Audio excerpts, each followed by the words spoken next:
Before watching the video, don't forget to subscribe the channel and enable bell notification to never miss an update from us. Hello everyone and welcome. This is Asham and in this video we'll be talking about daily current affairs. Now the video is going to move ahead in a more of a descriptive format. We'll be talking about the news events. So here we will be talking about the news events as a whole rather than taking up the questions on the other part. For those who want to practice the questions, we have a separate set of sessions for them and a separate quiz. So you have to download Entry app. On app, there's an everyday live quiz that happens. That's for all examination. So you just need to download the app, do the primary registration process, and then free of cost, you get everyday live quiz. And for those who want to take the live session of quiz, for them we have a weekly recap session of current affairs which happens every Saturday on the same channel. So you can tune into the channel, but for that you have to subscribe the channel and keep in touch with the recent updates that are happening, because there's a lot of videos that you'll find on this channel which are loaded to help you in your examination preparation. Now, going ahead with the discussion of the news events, here we'll be talking about the news events where you can enhance your notes on another level and add a few more points to the ones which are concerned with the examination and the information that is. So, moving ahead with that, the first one is Climate Adaptation Summit 2021. Now, this summit was organized recently. So, what is about this summit? Now, this summit was hosted by Netherlands and was held completely online under the name CAS Online. So, Climate Adaptation Summit, that is CAS, and it was held under the name CAS Online. Now, in this, Prime Minister Modi had also addressed the summit, and in his addressal in the summit, he had cleared or he had stated that by 2030, India will be targeting at 450 gigawatt of renewable energy capacity, as we're already increasing our area in the development or creation of energy using renewable sources or renewable energy. Therefore, this is going to be a huge step on the other level, along with the fact that we already are the headquarters, or we have the headquarters of International Solar Alliance and are the president of International Solar Alliance as well. Now, India is promoting LED lights, we all know, and we are also saving 38 million tons of carbon dioxide emissions per year with our developments in the field. Now, Climate Adaptation Summit, if we talk about, this was more about taking steps towards more renewable energy and bringing down temperature, or maintaining the temperature of the earth as a whole, right? So, whatever transitions are required for a climate resilient world, for that purpose, it was organized. And in this, India had committed to provide clean cooking fuel to 80 million rural households. India's commitment was 80 million rural households getting clean energy or clean cooking fuel. Now, apart from that, there's a Conference of Parties or United Nations Climate Change Conference 2021, which is going to be held soon in November. That is 1st to 12th of November 2021. That is going to be held in Glasgow in Scotland, right? And in this, the chair of this COP26 is going to be UK. So chair is UK and the venue is Scotland, Glasgow, right? And this is going to be held in November for that part, right? Then moving ahead to the next news event, that is Rajasthan's new M-Sand policy 2020. So what is this new sand policy? First of all, Chief Minister of Rajasthan, that is Ashok Gehlot, he had unveiled this policy recently. And this policy is in light with the government's commitment that we will be meeting the quantity of sand that is required for the construction purposes. But how do we take up to that quantity? Now, in this, first of all, this policy is aimed at reducing the dependency on traditional sand being that from rivers. So, rather than taking them or being dependent on rivers, creating the sand as per the requirement is the policy what it stands for. Now, if we talk about this policy, it is launched with the aim of reducing the dependency, and as of now, the current demand that is in the market is 70 million tons of river sand. And what we are producing, are going to produce, is there are 20 units which are there for producing the sand. and each unit produces about 20,000 tons of M sand every day. So that is how we are aiming at keeping the amount, or you can say quantity, of sand fulfilled. Now, M sand which is being created or being formed, which is not dependent on the traditional method, that sand meets the ISO code 383 colon 2016. Now, this is the ISO code, which is the standard which needs to be met, or this ISO code is given when you meet the standards that are required. So, it meets the standards. And how is it derived? It is derived from minerals which are locally available, that is granite, silica, basalt, sandstone, quartile. All of these minerals are crushed and then they are filtered, and according to the grain size, different forms of sand can be created using this, right? This is the M sand which is being promoted in this policy. Then we have green tax. Now, India is also moving towards implementing green tax. What is the green tax that we are talking about, and why is it is being implemented? Now, Ministry of Road Transport has decided to impose additional charge, that is green tax, on all of those vehicles or transport vehicles which are older than 8 years. So any transport vehicle older than 8 years will be charged green tax for not meeting the standards. And when is it going to be charged? For the annual or renewal fitness certificate, when they'll be getting, at that time the charge is going to be granted, imposed, that is 10 to 25% of road tax is going to be there.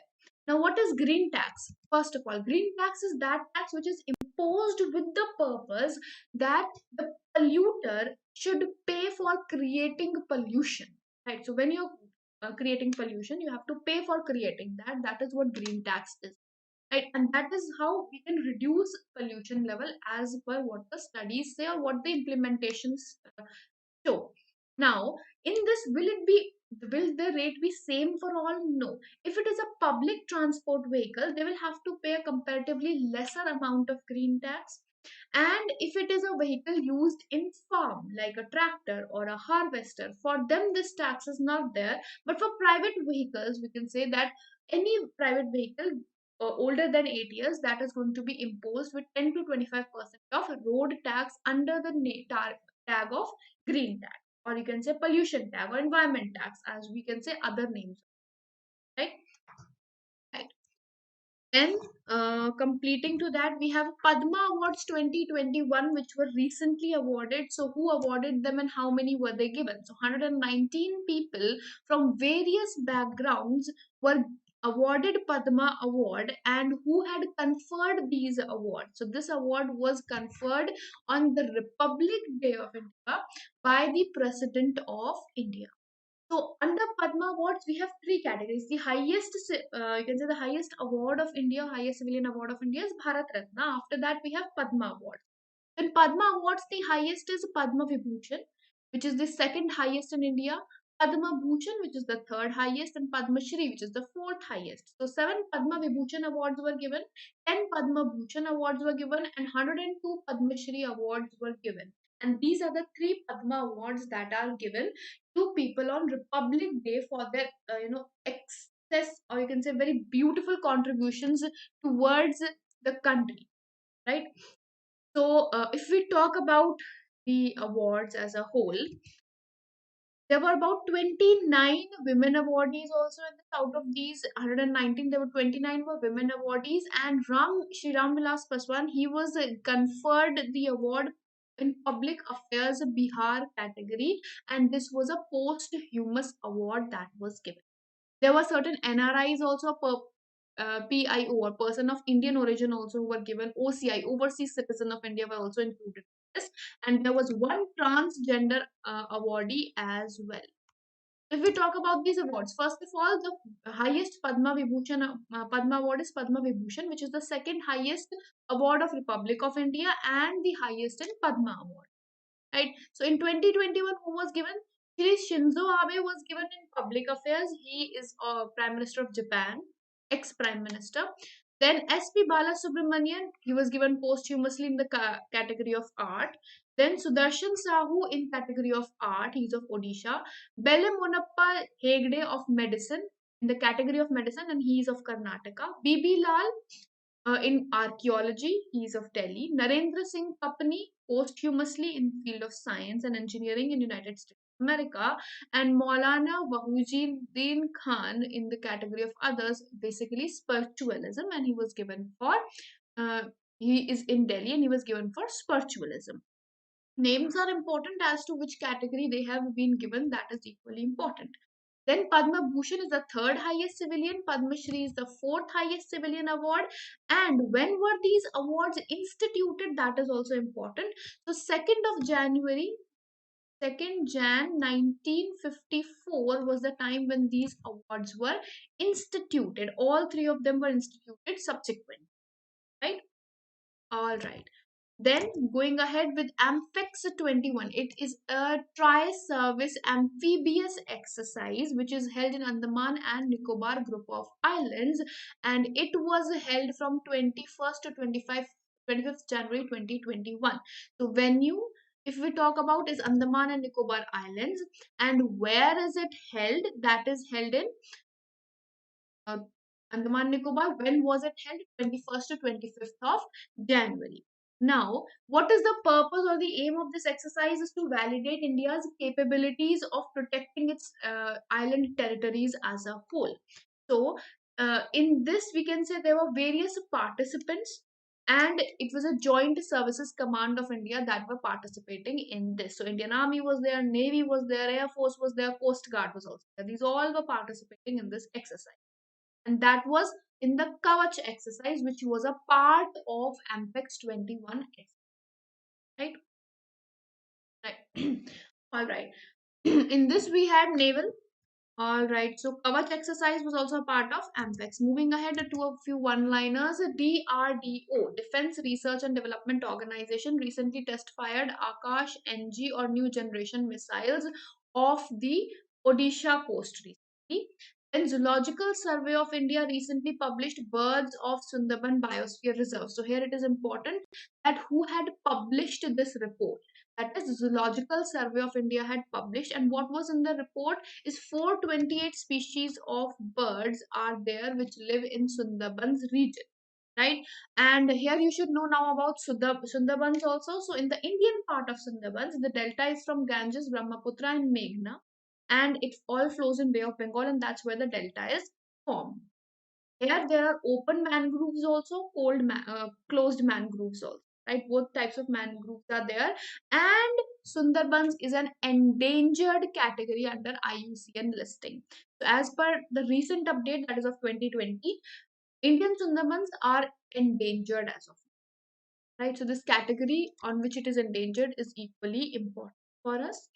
And then we have Sundarbans National Park, that you should know about. Sundarbans National Park is a UNESCO World Heritage Site and a Ramsar site. So it is a UNESCO site also, and it is a Ramsar site also. It was added in Ramsar site in about, Ramsar site was added in 2019, right? Right.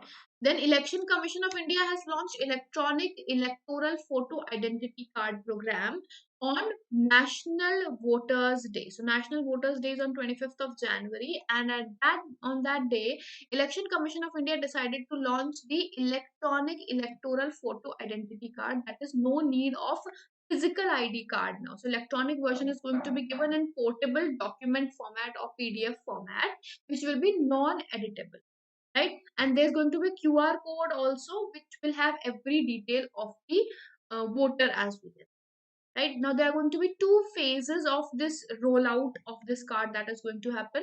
First phase is from 25th January to 31st of January, where new voters will get their cards via electronic format. Second phase will start from 1st of February, where the other voters who are already registered, they will get an electronic format, right?